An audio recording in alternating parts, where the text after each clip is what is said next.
eu tive esse comportamento assim. Olha, eu também não vou me tornar uma pessoa arrogante que só lê livros cult, que só lê livros cabeça, ou que só lê filosofia, ou que só lê livros difíceis, porque eu não quero me tornar essa pessoa. Então eu vou ficar aqui lendo galhofa mesmo. Essa é uma nova série do canal, especial 2025, em que a gente vai fazer vídeos um pouquinho mais curtos, mas para trazer algumas reflexões, misturando livros, que é o que a gente gosta, ou trazendo referências de texto para vocês conhecerem. O tema de hoje é: ler exige algum esforço? Ou melhor, ler tem que exigir algum esforço? A gente tem que levar a leitura no hobby, na maciota mesmo? Ou a leitura é algo que tem uma diferença de ler livros que demandam mais, de outros que não demandam? E qual a relação que eu tô tendo com se eu não leio nada, e que também ler vai me demandar algo, uma concentração no mínimo? E se eu leio só a mesma coisa, aquele mesmo tipo de livro que eu gosto, até que ponto eu tô olhando assim com o olho enviesado, aquela carinha assim que não tá, aquele emoji? Até que ponto eu tô olhando desse jeito para outras oportunidades de leitura que podem estar passando por aí? Eu não tô dando importância, né? A Juliana de Albuquerque, que é uma doutora em filosofia, literatura, e que eu comentei sobre ela, como que eu gosto dos textos dela, em um vídeo que eu faço aqui uma lista de autoras cronistas, muitas até vivas, para vocês conhecerem. Ela fez um artigo lá na Folha de São Paulo falando como que ela pensa, ela faz um retorno na origem dela, de uma criança que brincava muito em quintal, agitada, e que mesmo na casa dela, os pais terem livros, incentivarem muito a leitura, ela entende que ela teve uma espécie de demora, e ela começa a ficar pensando, para ter o hábito de leitura, ela começa a ficar pensando, como que foi isso? Por que será que depois que eu me apaixonei tanto pela leitura, mais assim, adolescente, jovem, foi até estudar isso, mas como é que será que, por que essa demora acabou acontecendo? E ela vai acabar esbarrando em um tema que eu gosto bastante, e venho aqui falar com vocês, que é esse, né? Esse esforço que acaba acontecendo na leitura, ainda que a gente esteja lendo um livro super fácil.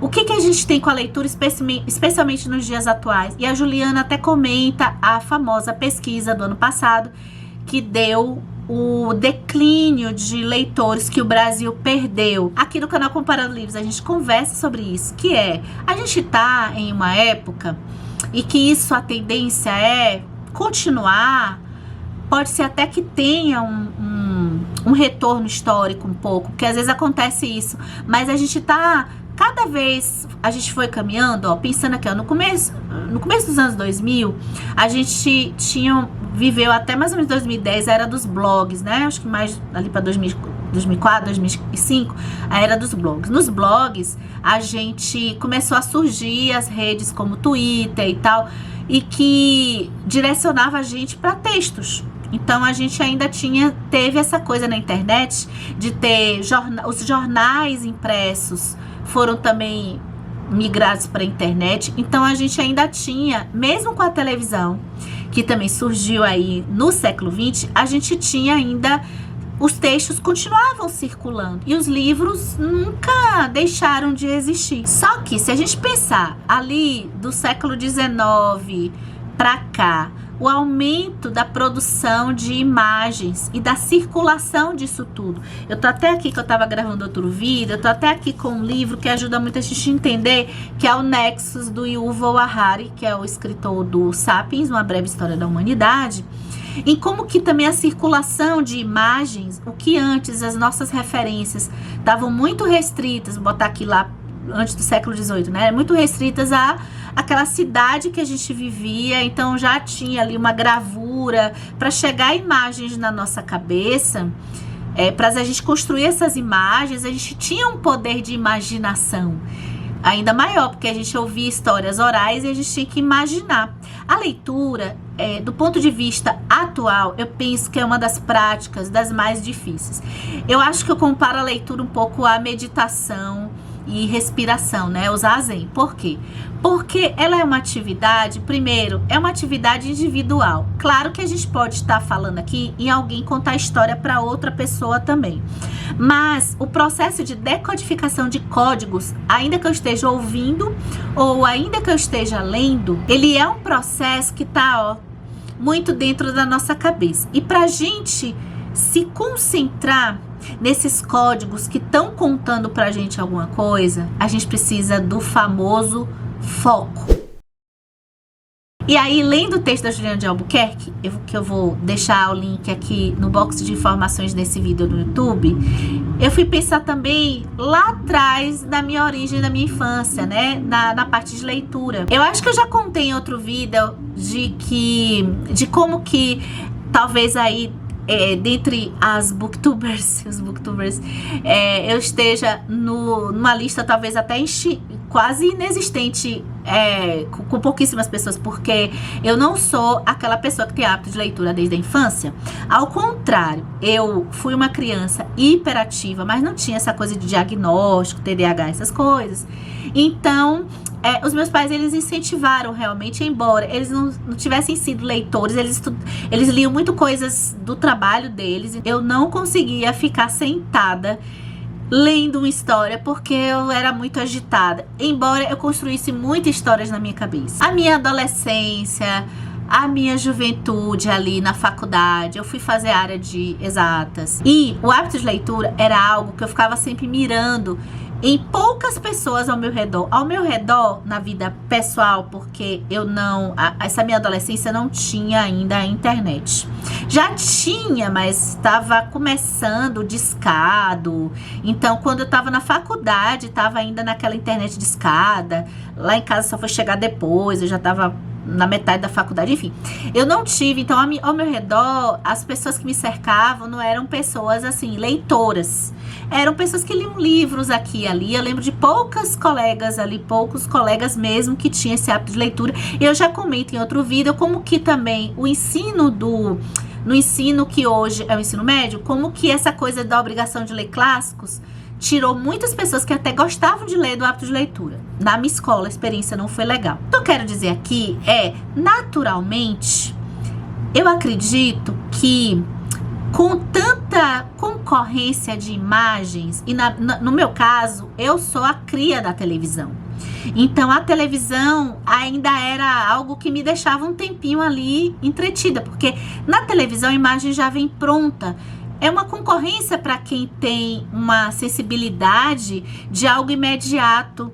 E como até na parte do processo de aprendizagem, isso tem o nome de ser sinestésico, né? De perceber a parte de estudo, eu sempre fui assim, gráficos. Então, é uma concorrência um pouco desleal alguém ter essa capacidade de concentrar em um texto e desfrutar de uma bela história como essa. E é isso que eu quero trazer aqui na roda.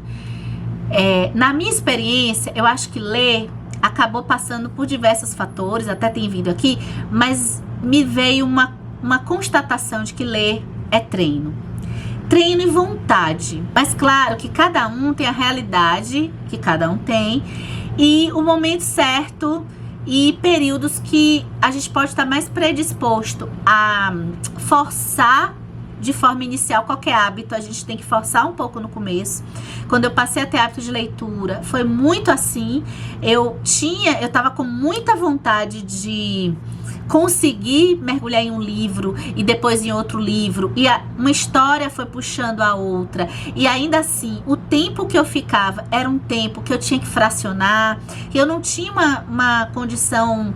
Até hoje eu ainda, de certa forma, hoje eu já estou mais acostumada, mas até hoje eu ainda sofro a dispersão de lembrar uma coisa que eu tenho que fazer, de lembrar que eu tenho que mandar uma mensagem no WhatsApp, ainda que eu esteja somente aqui me concentrando na leitura sem nenhum acesso a um computador. Porque um questionamento que eu quero fazer aqui é: ler sem qualquer esforço é gostoso?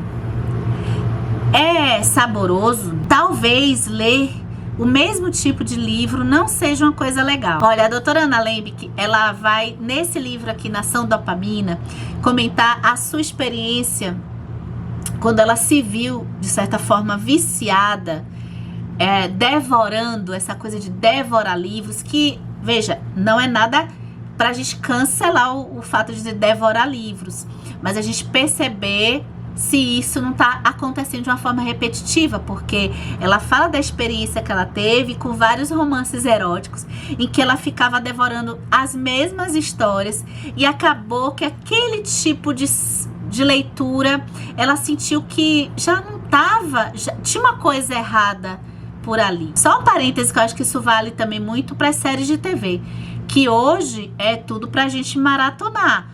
Termina o episódio, a gente já entra no outro. E depois, quando a gente acumula esses episódios todos, que sensação a gente tem? Será que a gente conseguiu desfrutar realmente da experiência? E eu tô conversando aqui nesse papo, gente, com leitores comuns, com leitores que não estão estudando, porque, claro, quando a gente está estudando é outra coisa, às vezes a gente tem muita coisa mesmo para ler. Eu tô falando aqui de ler sem necessariamente ter uma velocidade. Existe sim um gosto na velocidade de leitura. Quando eu passei a ter hábito de leitura, eu senti esse gostinho. Olha como eu tô lendo rápido.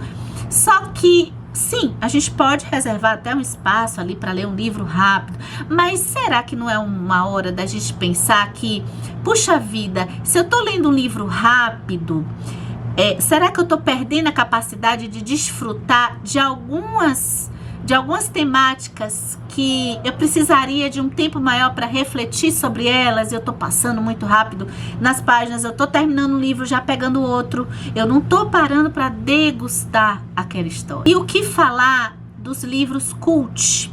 Livros que, essa coisa do cult, ela... Lá atrás, também eu já contei, mas vou contar de novo, ela me afastou muito da leitura. Pessoas que acabam se comportando de uma forma que parece que só aquele tipo de livro clássico que vai ser o livro que um leitor de verdade precisa ler. Eu acho isso um comportamento desnecessário. Sem contar que a gente tem outro lado também. Eu percebo que muitas vezes e eu tive esse comportamento.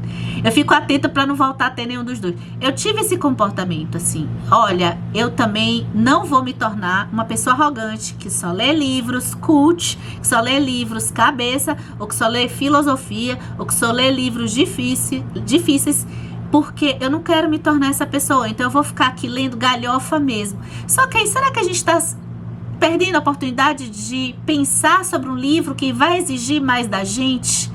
E acho que o verdadeiro desafio é a gente conseguir tirar o abismo que existe nas leituras mais de entretenimento, mais repetitivas, que às vezes dá um sabor em determinado momento, pra gente trazer muitas vezes o desafio de ler algo mais difícil, de se debruçar mesmo, de precisar, puxa, isso aqui, vai me exigir um pouco mais. No começo, talvez eu não tenha aquela sensação de prazer instantâneo, mas lá na frente vai chegar uma recompensa. Eu acho que quando a gente consegue sentir uma evolução dentro de nós, não para falar pro outro que leu aquilo ali para tirar onda, não. Mas quando a gente sente que tem uma evolução dentro de nós, lendo, acessando, é isso que tem às vezes o cult, né? Eu vi essa definição para o cinema. A gente consegue acessar coisas em um texto ou em um filme que não estão muito na cara. Então a gente se sente bem, é uma recompensa um pouco gostosa para a gente também. Perceber coisas ou até ler, pedir ajuda, ler textos de pessoas que já estudaram. Por que não? Por que tudo tem que ser a gente? É o narcisismo, que a gente mesmo é que tem que ter somente a nossa opinião? Não, bora conversar com outras pessoas, assimilar outras interpretações. E essa sensação de evolução, de esforço, pode dar também um maravilhoso sabor na experiência de leitura. Agora é a sua vez de arrasar aqui nos comentários. Será que ficou mini CCL, gente? Não sei se tá dando certo isso. E até a próxima vídeo.